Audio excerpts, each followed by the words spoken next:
नमस्कार। इस समय हम पहुंचे हैं कैथल के मेहता मल्टी स्पेशलिटी हॉस्पिटल में, जहां आपको बता दें कि मेहता मल्टी स्पेशलिटी हॉस्पिटल की बात करें तो लगातार जो स्पेशलिस्ट डॉक्टरों की टीम है यहाँ आती है और चेकअप वगैरह है वो करती है। तो आज हमारे साथ न्यूरोलॉजिस्ट स्पेशलिस्ट हैं डॉक्टर सावन वर्मा जी मौजूद हैं, तो उनसे जानेंगे। आपको बता दें कि पहले भी ये यहाँ कैथल के मेहता हॉस्पिटल में विजिट कर चुके हैं। तो स्पेशलिस्ट जो विषय रहेगा वो अधरंग का रहेगा, यानी पैरालिसिस क्यों है, कैसे होता है और क्या कुछ आपने सावधानियां बरतनी हैं। तो डॉक्टर साहब से बातचीत कर लेते हैं। जी डॉक्टर साहब, सबसे पहले कैथल में आपका स्वागत है। नमस्कार जी। तो स्पेशलिस्ट जो विषय है पैरालिसिस का है डॉक्टर साहब, यानी अधरंग क्या है, तो इसके बताइए क्यों होता है ये थोड़ा। देखिए, अधरंग या पैरालिसिस हम तब कहते हैं जब हमारे ब्रेन में एक हिस्से में खून का जो प्रभाव है वो बंद हो जाता है, चाहे वो एक क्लॉट बनने की वजह से हो, चाहे उस ब्रेन के हिस्से की नस फटने की वजह से हो, जिससे इंसान का एक शरीर का एक साइड, चाहे वो राइट है या लेफ्ट है, वो फंक्शन करना बंद कर देता है। ये किसी भी हद तक जा सकता है। कहने का मतलब ये है कि वो इंसान परमानेंटली उस हिस्से को इस्तेमाल नहीं कर पाता, या अगर क्लॉट या अधरंग बहुत ज़्यादा हो तो जान का भी खतरा बन सकता है। जी। तो पैरालिसिस या स्ट्रोक हम सबके बारे में इन सबको इसके बारे में जानना बहुत ज़रूरी है। ये क्यों क्योंकि होता है? ये बीमारी जो है, कई ऐसे कारण हैं जो हम बचाव इसका कर सकते हैं, उन कारणों का अगर ध्यान रखें, जैसे कि बीपी का ख्याल रखना, शुगर का ख्याल रखना, मोटापे का ख्याल रखना, तंबाकू, बीड़ी, सिगरेट, नशा, शराब आदि का सेवन बंद करना।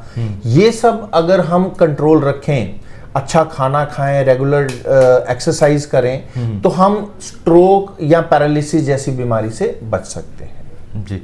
तो डॉक्टर साहब, इसके सिम्टम क्या कुछ हैं, ताकि जो आपने बताया सावधानियां तो बरतेंगे ही, बिल्कुल, लेकिन कई बार पेशेंट को पता नहीं चलता, एकदम से आ जाता है। हाँ, ऐसा है कि स्ट्रोक के सिम्टम्स कई बार कंफ्यूजिंग हो सकते हैं, बट फिर भी ये याद रखिए कि अगर एक इंसान को अचानक मतलब एकदम से कोई भी सिम्टम ऐसा महसूस होता है, जैसे मान लीजिए चेहरे का टेढ़ा होना, या बोलते बोलते उसकी बोली बिगड़ जाना, या हाथ, एक साइड का हाथ या पैर का सुन्न या कमजोर पड़ जाना, या उसके देखने सुनने की शक्ति अचानक खराब होना, ये बहुत जरूरी है कि स्ट्रोक अचानक होता है। जैसे हार्ट अटैक है वो अचानक होता है, इसी तरह स्ट्रोक या पैरालिसिस अचानक होता है। तो अचानक चेहरे का टेढ़ा होना या बोल बिगड़ जाना, अचानक हाथ या पैर का कमजोर हो जाना, अचानक चलने में कोई दिक्कत महसूस होना, अचानक कंफ्यूजन हो जाना, इंसान समझ नहीं पा रहा है कि मैं क्या करना चाहता हूं और क्या कर रहा हूं, कहां जाना चाहता हूं, कहां जा रहा हूं। अगर इस तरह का कोई भी सिम्टम किसी भी इंसान को महसूस होता है, हमें चाहिए कि हम उस मरीज को तुरंत से तुरंत अपने नजदीकी हॉस्पिटल ले जाएं, जहां स्ट्रोक का इलाज हो सकता हो। जी डॉक्टर, तो जो ये आपने सिम्टम वगैरह बताए हैं, तो जैसे पैरालिसिस की अगर बात, वही टॉपिक चल रहा है, तो ये जैसे किसी भी आयु वर्ग को हो सकता है या कुछ स्पेशल आयु लिमिट होती है, इसके बाद ये चीज़ें ध्यान रखें जो आपने बताई है। जी, एक समय था, आप कह लीजिए 2000 से पहले, ये कहते थे कि पैरालिसिस या हार्ट अटैक होना बुजुर्गों की बीमारियां हैं, है ना, कि 60, 65, 70 साल से ऊपर की बीमारी। लेकिन अब पिछले 2 दशकों से ये देखा गया है कि पैरालिसिस या स्ट्रोक की तकलीफ जो है वो यंग पॉपुलेशन में भी आना शुरू हो गई है। 30 साल, 25 साल, 40 साल, 35 साल, 45 साल, इस उम्र के लोगों में भी पैरालिसिस के लक्षण आना शुरू हो गए हैं, या इनको ये दिक्कतें आ गई हैं। और सबसे बड़ा कारण जो मैं समझता हूं वो यही है कि हमने अपना लाइफस्टाइल बिगाड़ दिया। आज आप देखो कितने ही लोग ऐसे हैं जो अपने खाने पीने का ध्यान रखते हैं। मैं यंगर पॉपुलेशन की बात कर रहा हूं। तो कितने ही लोग हैं जो रेगुलर एक्सरसाइज करते हैं। दिन ब दिन हमारा जो लाइफस्टाइल है वो बिगड़ता जा रहा है, बैठने वाला काम है, कोई फिजिकल एक्सरसाइज नहीं है। नशों में हमारी जनता काफी बीच में इन्वॉल्व हो रही है। तो यही सब कारण है जिस वजह से हमारा स्ट्रोक का जो टाइम है, जो बूढ़ों में होनी चाहिए बीमारी, वो यंग पॉपुलेशन में आना शुरू हो गई है। अब इसके साथ साथ जो एक वेस्टर्न कल्चर का हम पे प्रभाव पड़ा है, हमने घर की दाल रोटी सब्जी साग ये छोड़ के pizza burger cold drink ice cream इन पे ज्यादा फोकस कर दिया है। आज देखो हर बच्चा ये चीजें खाना चाहता है, बिल्कुल सर, हर बच्चे को इस चीज का स्वाद है।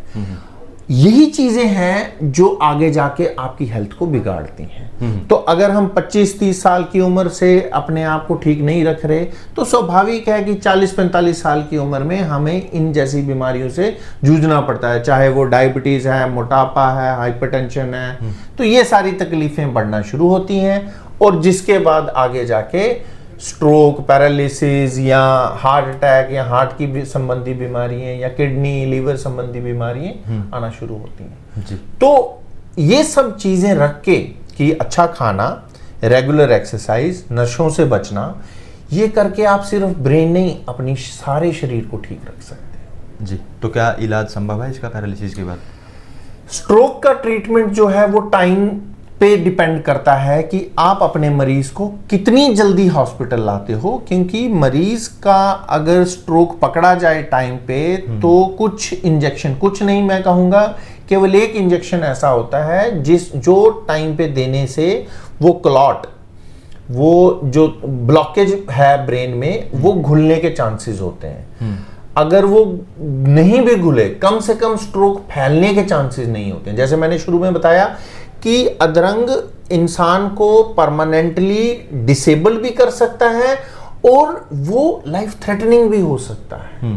तो हम में से कोई नहीं चाहेगा कि हमारे जान पहचान का दोस्त संबंधी सगे लोग इनको इस तरह की कोई तकलीफ हो कि पूरी उम्र के लिए उनको बिस्तर पे बैठना पड़ जाए या जान से हाथ धोना पड़ जाए। तो इसलिए जरूरी है कि स्ट्रोक का इलाज कहीं किसी दुकानदार या दवाई से नहीं लेकर या कोई पीर फकीर के पास ना जाके तुरंत से तुरंत उसको अपने नजदीकी हॉस्पिटल ले जाओ जहां स्ट्रोक का ट्रीटमेंट होता है, ताकि वो डॉक्टर उसको टाइमली देख के डेफिनेटिव ट्रीटमेंट दे जिससे पेशेंट की रिकवरी अच्छी हो। जी। तो फर्स्ट एड है क्या? कोई मान ले किसी के घर पे हो जाता है तो हॉस्पिटल में जाने मान ले समय लगता है, वहाँ फर्स्ट एड कोई दे सकते हैं क्या? कुछ ऐसी दवाई या कुछ और घर पे? बदकिस्मती से अभी तक स्ट्रोक की ट्रीटमेंट में कोई फर्स्ट एड नहीं है और यही एक मुश्किल सारी दुनिया में झेलनी पड़ रही है।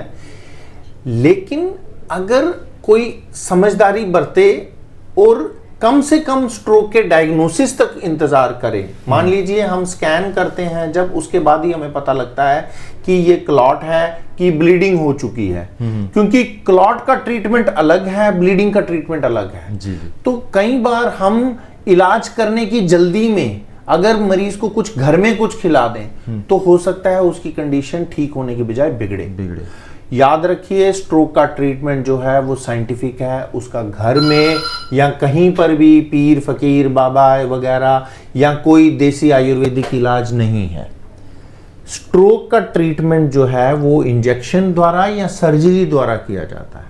जी। लेकिन 4.5 घंटे 6 घंटे के अंदर अंदर ही ये इलाज संभव है। अगर मान लीजिए आज स्ट्रोक हुआ है और आप कल आते हैं तो उसका उतना बेहतरीन इलाज करना मुश्किल है जितना हम शुरू के 4.5 घंटे में कर सकते। जी। तो आपकी बात करें, न्यूरोलॉजिस्ट स्पेशलिस्ट हैं आप, तो डॉक्टर साहब की विजिट कब कब रहती है मेहता हॉस्पिटल में? मैं अलकर मेहता हॉस्पिटल में हर महीने 4th फ्राइडे को अवेलेबल होता हूँ।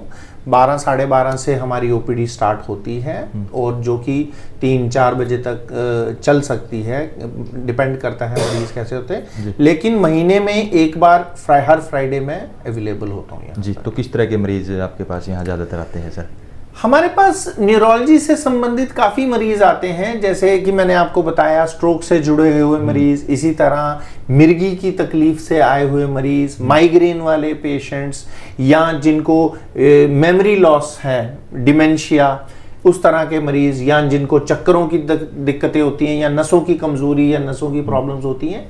तो मोटे तौर पे ये इस ग्रुप के मरीज हमें काफ़ी तौर पे मिलते हैं और इसमें भी हम सबको एक ही राय देने की कोशिश करते हैं कि अपना जीवन साफ रखें, सरल रखें, अच्छा खाना खाएं, एक्सरसाइज रेगुलर करें और नशे आदि से बचे रहें, तो आप ब्रेन की हर बीमारी से बचे रहोगे। जी।